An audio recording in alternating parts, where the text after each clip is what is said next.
ठिक छ अगाडि सिट छैन पछाडि गएर बस्नुहोस् मन परालो झारिदिउँला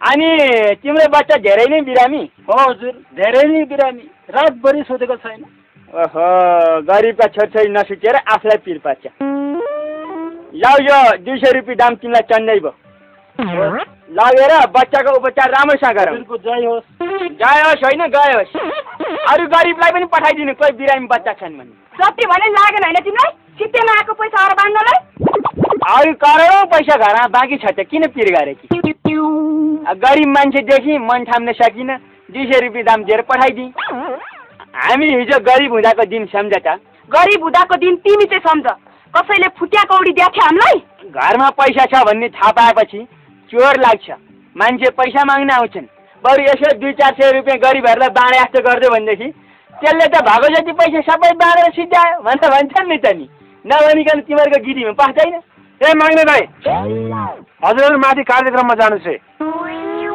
हजुर त्यहाँ माथि सम्मान गर्ने रे क्या ए होइन 100-200 रुपियाँ बाँड्दाखेरि कत्रो काम हुँदो रहेछ ल एउटा सम्मान थप्न अब हिँडा मात्रै भनेर हुन्छ कन्तुरको पैसा उडाउँदैन यता हो त यसो गरेर हुन्छ बाँदरलाई पनि सँगै लाग्यो कसले उडाउँछ ए बाँदे ए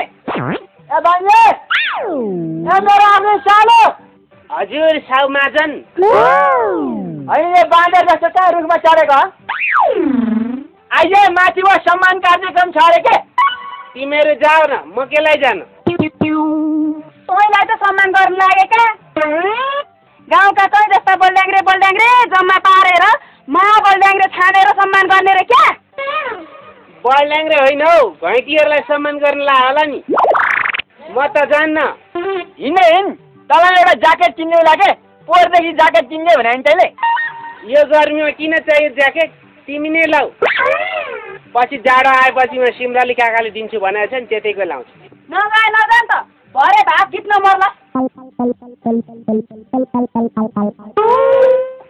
अब तेरो दिलले भरे चाहिँ भात खुवाउनु छाट काँट आयो नि त भाउ यसो विचार लिएर ल त ल अब त नजाने हुन्छ घरै बस दाजु म पनि जान्छु घुम्न जाऊ न छिटो कहाँ गयो होला त्यो छिटो गाडीको छातामा खसो तेरी छोरी नरो न नरोप आइहाल्छ नि तिमुला साग यही हो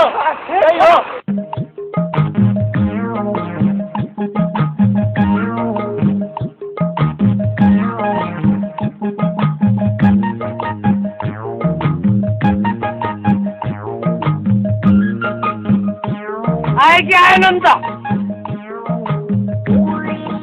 तँलाई याकेर भानु बाबाले छोरी अर्कालाई छोडेर सुटुक्क बोतल धरेर तिमीहरू बाउ छोरी भुला त्यहाँ तिमीलाई छोडेर झर्या हो त तिमी आफै सोच त तिमी हामी चढेकै मोटना थियौ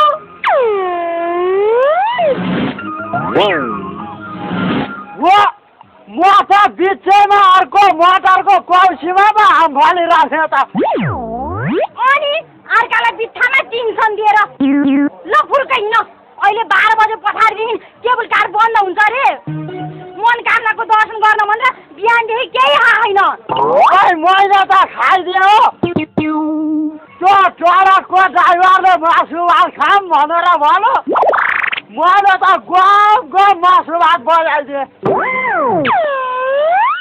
हेर्नुहोस् हामीले जुन मान्छेलाई माग्ने बुढा भनेर घृणा गर्थ्यौँ ती त दानी बुढा पो रहेछन् हामीले त चिन्नै सकेका रहेनछौँ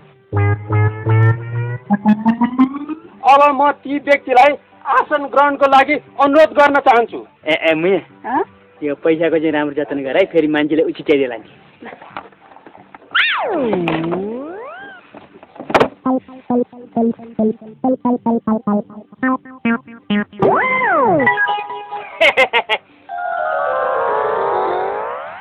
धन्यवाद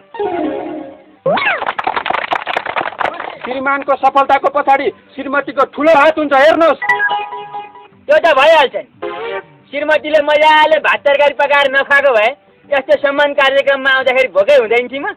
अनि त्यसैले उहाँको श्रीमतीलाई पनि आसन ग्रहणको लागि अनुरोध गर्दछु।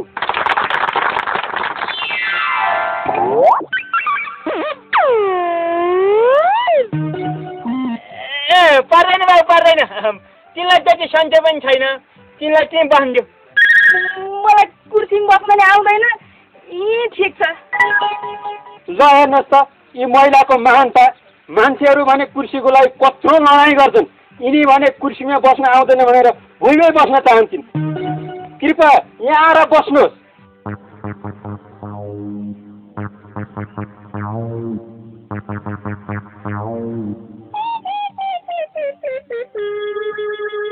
कानले त चढ्छिन्, पहिला बाख्रा चढाउँदाखेरि चढिर्छिन्।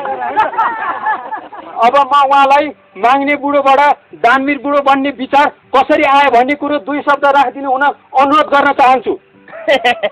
धन्यवाद।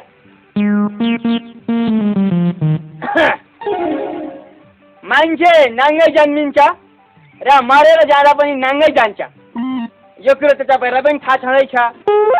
यो पैसा, धन सम्पत्ति, लोभ लालच भन्ने कुरो त्यो पनि होइन। हेर्नुहोस् ए मुया, त्यो पैसाको कन्ट्रोल चाहिँ हराउलाई एकदम याद गर है। हेरिरहेको छु, पिर नगर नि जाऊ। दान गिर्नीसँग सल्लाह गरेको नि। पहिला हामी पण्डितहरूबाट प्रवचन सुन्छौँ। हेर्नुहोस्, दान किन गर्ने, कसरी गर्ने भन्ने कथा सुन्छौँ।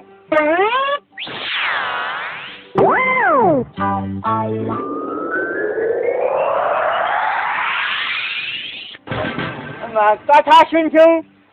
त्यो कथामा मुया कथा त अलिक पर हिँडेछ नि त क्या हो।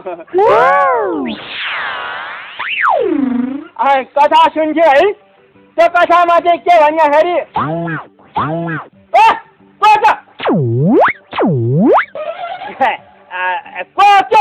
सबभन्दा ठुलो दानवीर भनेर चाहिँ प्रश्न सोध्नुहुन्छ गुरुले।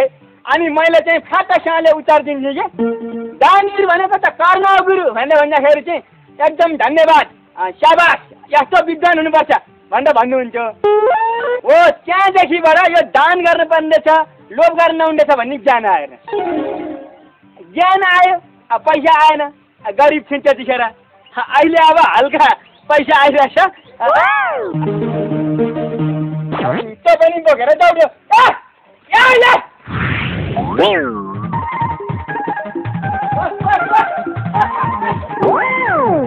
बेगारे नि सुख छैन, हेनेरी बाँच्दै